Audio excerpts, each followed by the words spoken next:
Hey guys, and welcome back. This is part 22 of Let's Play MGS3, and it is likely going to be the finale here. So the second I unpause this, the boss is probably going to undoubtedly kick my ass, because she usually does within like the first few seconds of this fight. Now, the strategy, if it's your first time through, is I hope you guys did pay attention and pick up the snow camo. I sort of mentioned where it was at the beginning. So there is the actual camo itself, which I believe you find in the caves. It's either, like, I don't remember exactly the order, whether it's the uniform itself in the caves or if it's the face paint. Because the other place that you find the other part of it was at the base outpost right before you fight Ocelot. So what you want to do is you want to equip both of them, and this is pretty much the easy strat to it.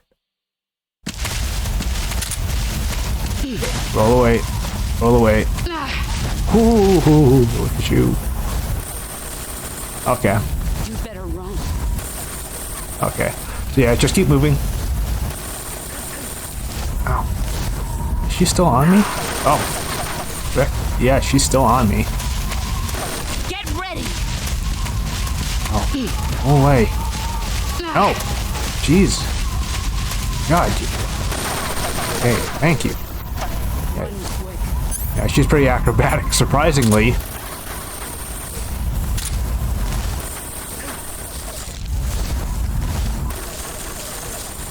Okay. Yeah, I usually run from her for the first bit just to break line of sight. And then I usually just start sniping at her. Run quick. However, she's not giving me that opportunity right now.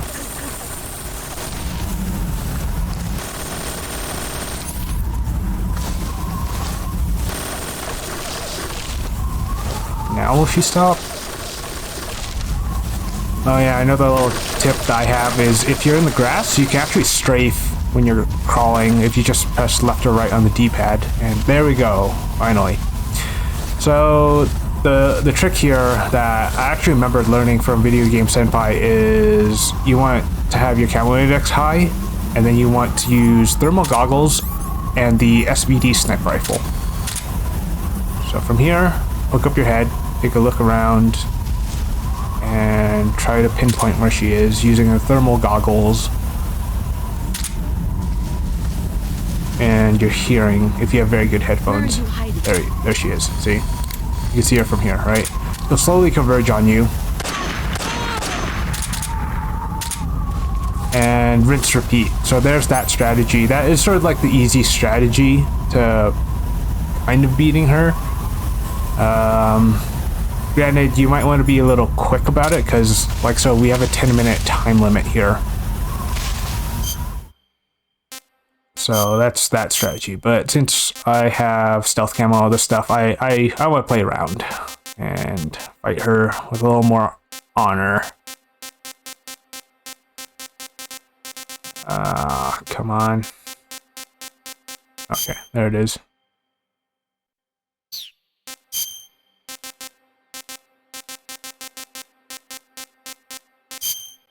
Okay, I'll take her on with a little bit of CQC. Where are you hiding?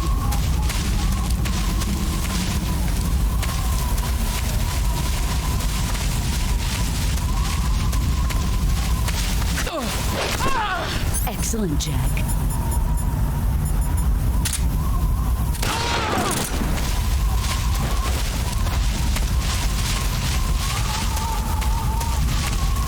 Okay, if you take her on non-lethally, you can get another camo pattern, which is snake camo. And I guess I'll show you that real quick here.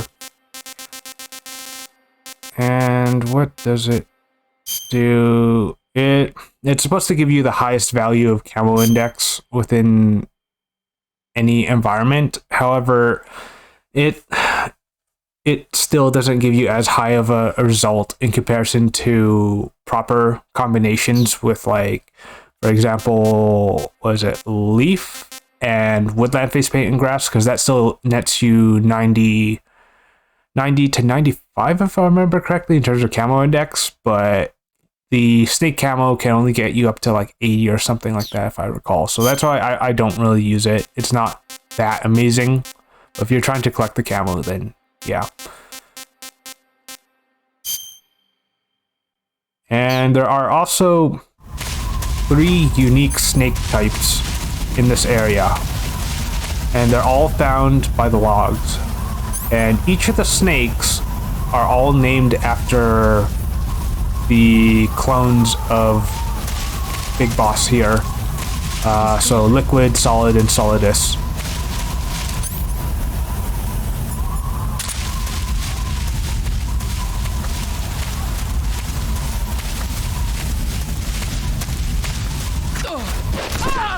You're better than I remember.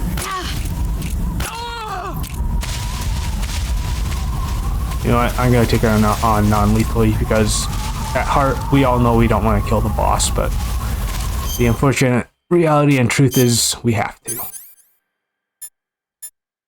Yeah, a lot of what the boss said definitely resonates with, I guess, some of my ideals towards, I guess, the military and, like, how I view it nowadays, because I really do have the utmost respect for veterans that have to do pretty much essentially the most difficult job in the world, if you really think about it, because things can really just end on a dime, in a flash, just like that, right? So that's why, like, thinking about my dad, because he went through all the terrible shit that happened in the Vietnam War, and I've heard crazy war stories from him and my uncle, because yeah, like, my uncle is a pilot and my dad wasn't formally in the military, but he still did have to get into, like, fights and everything.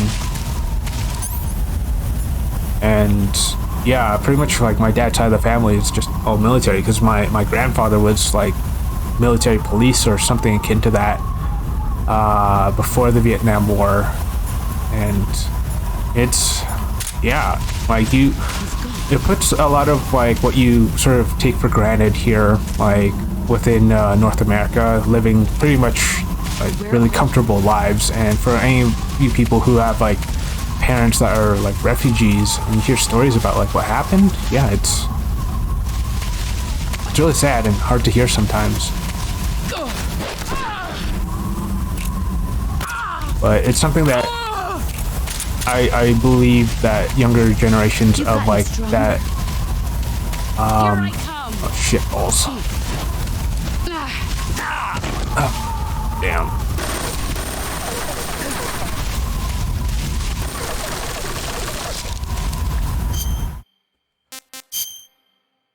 And she broke my frickin' chin.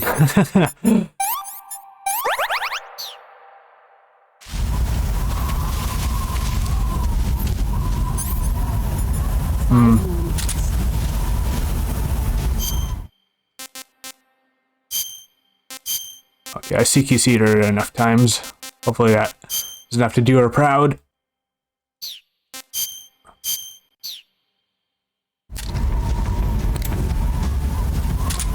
Oh, shit, come on.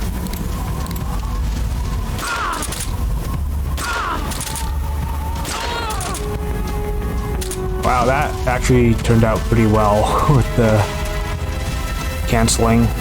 So I guess that is a viable strat now. So I learned something new, I suppose. So manual bolt action firing.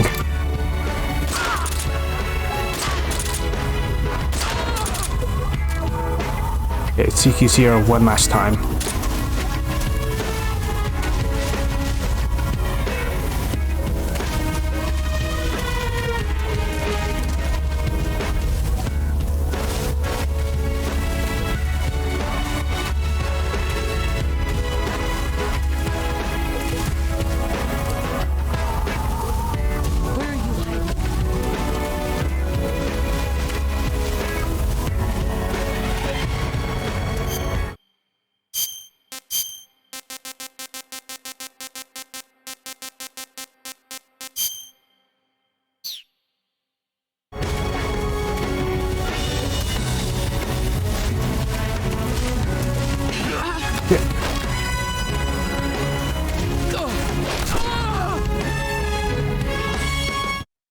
I managed to counter her.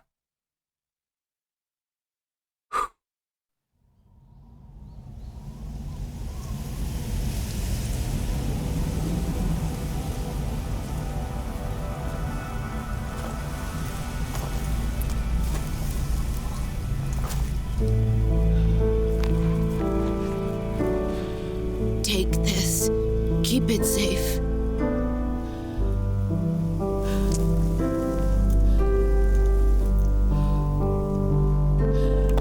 It's our only hope.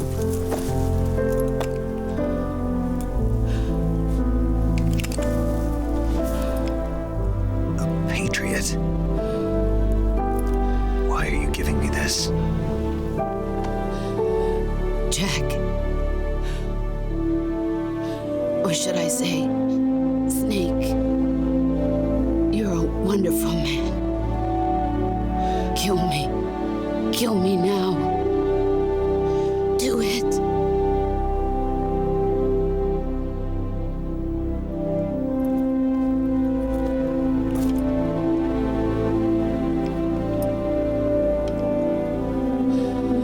There's only room for one boss and one snake.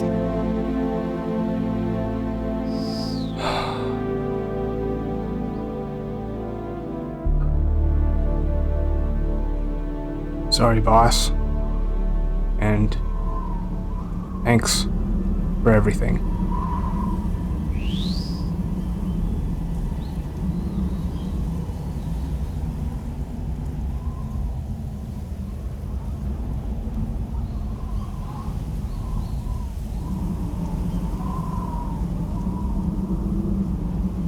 Somehow I can't pull the trigger.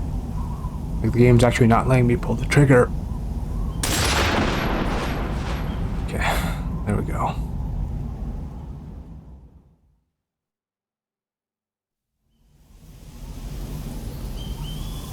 Snake inevitably fires either way, even if you don't pull the trigger.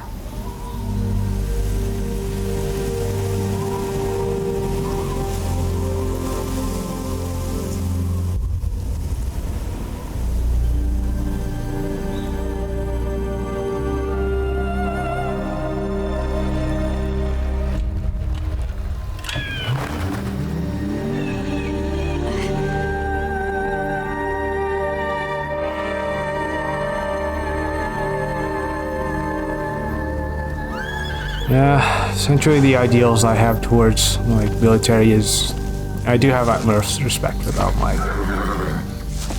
And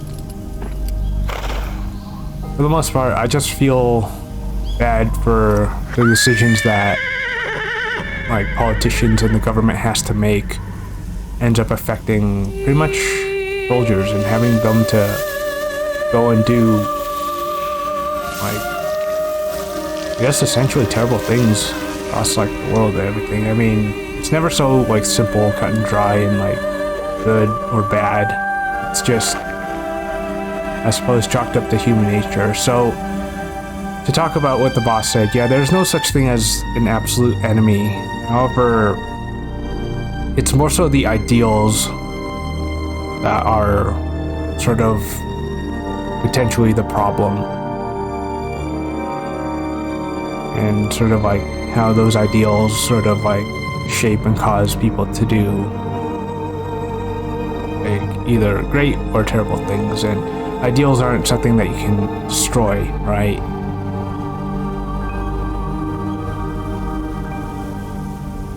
So yeah, thinking about heroes and villains, it's all like what I mentioned about at the beginning of the Let's Play. It's all a matter of perspective and how you view it.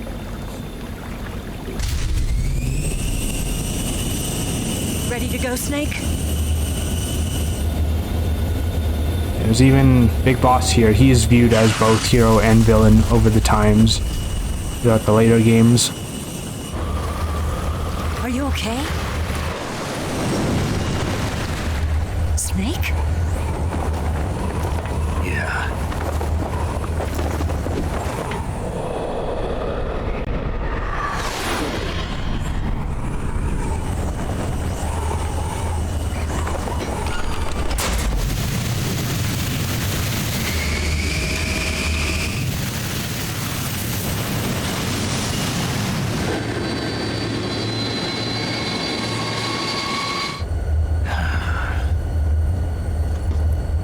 told you you could trust me. Right.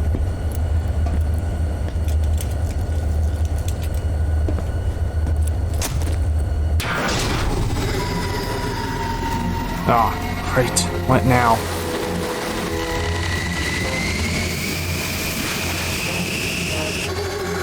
Snake! Ah, jeez. Ocelot! Aren't you a persistent bastard?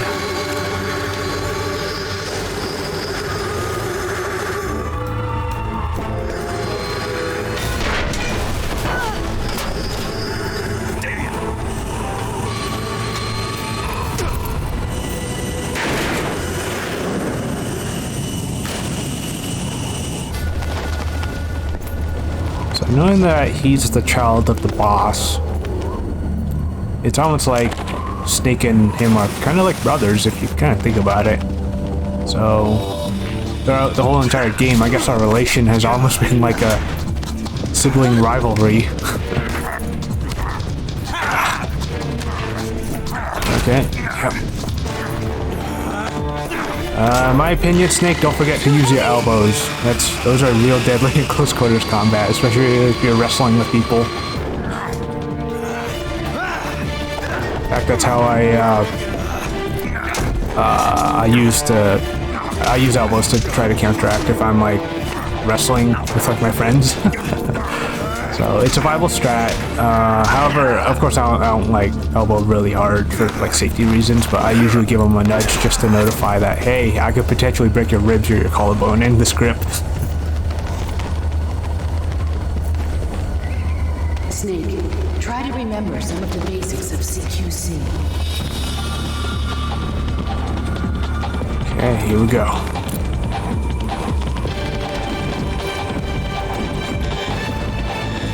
Not good!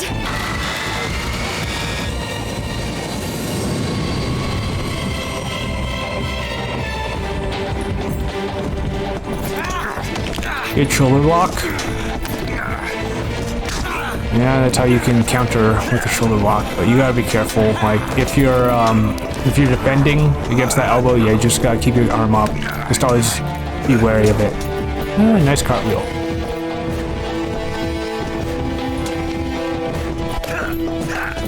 Roundhouse. In my opinion, high roundhouses in like actual fights are sort of high risk, high reward. Because if they catch that kick, you're screwed. My recommendation is kicking at the legs. So if it's like I've picked up a few new moves. like a serious fight, life or death, go for the joints. Like kick somebody's knee in, essentially. Because not very many people actually think about that footing in their legs Doesn't feel very right much. to shoot an unarmed man. But I'll get over it. Eva!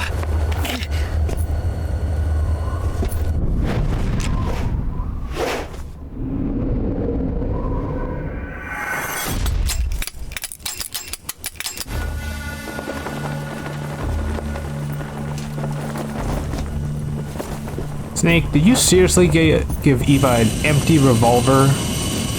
Like, she didn't fire a single shot when we were going through the jungle earlier, so... What do you say to one last showdown? Yeah, all right.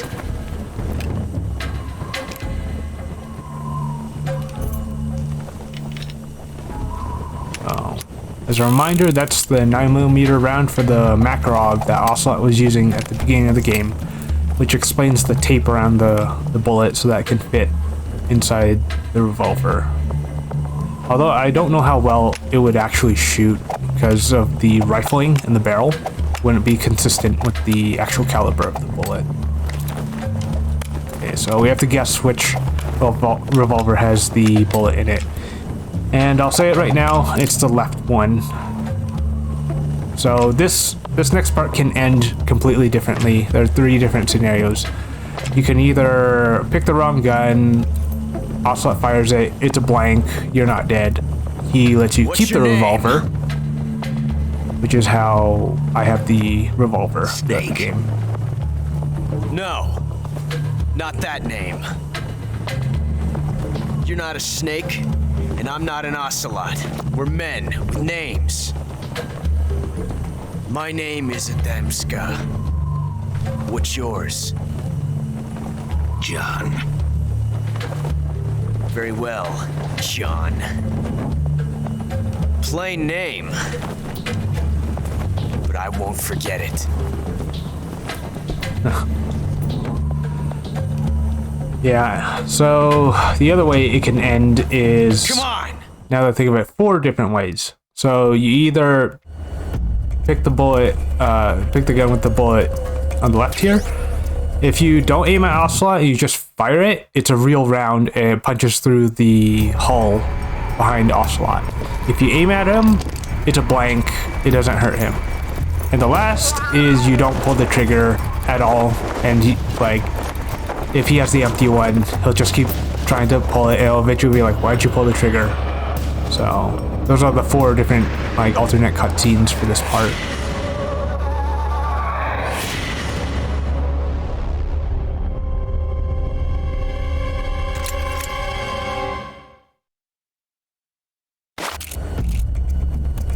Blast you right in your freaking dome.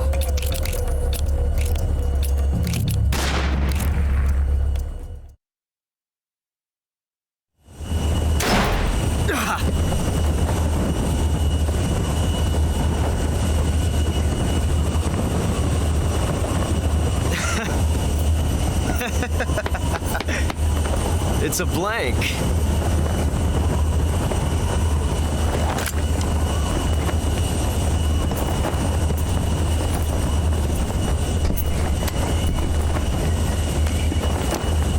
That was fun. Till we meet again, John.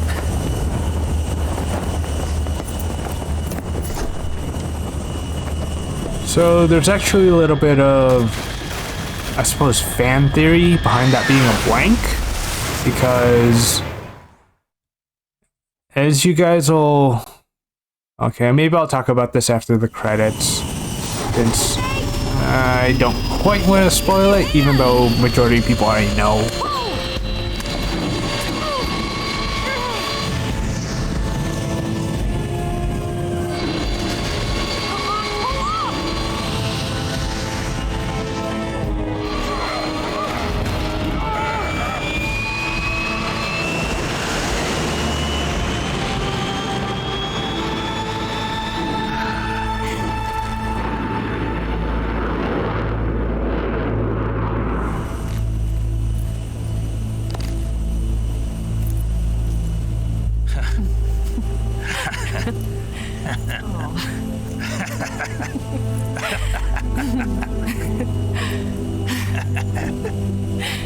We made it. Yeah, it was a close call. We sure did.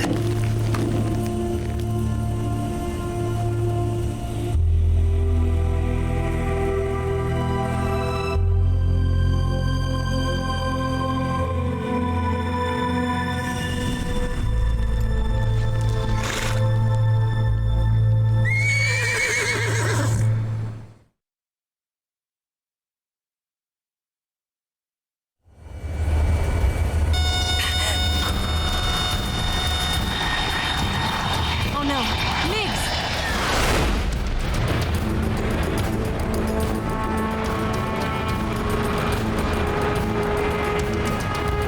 There's no way out.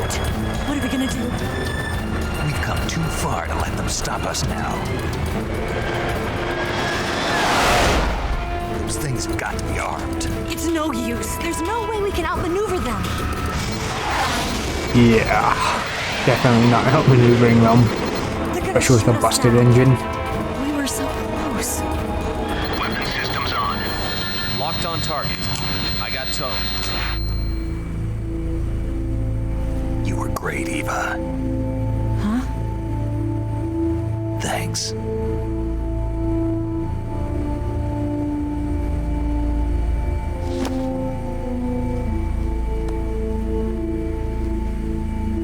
Bulk 19, this is Control. Stand by for a direct order from the chairman. Bulk 19, return to base immediately. Do you read me? This is a direct order from Comrade Khrushchev. Return to base immediately. Bulk 19, do you copy?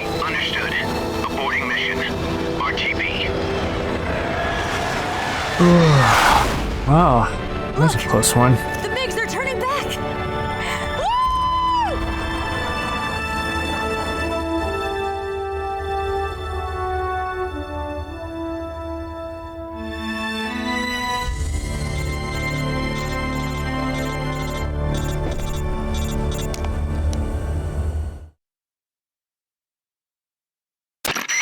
Well done, Snake. The MiG's disengaged. Most likely under orders from Khrushchev. Is this his way of helping us? Who knows? Maybe he didn't want things to get messier than they already are. Or maybe he just wanted us to owe him one. The important thing is, you made it out alive. As long as Khrushchev is with us, I don't think they'll be coming after you. It should be smooth sailing all the way to Alaska. I'm sending someone out to Galena Base to meet you. To meet me? The DCI and the President himself are waiting at Langley. Don't keep them waiting.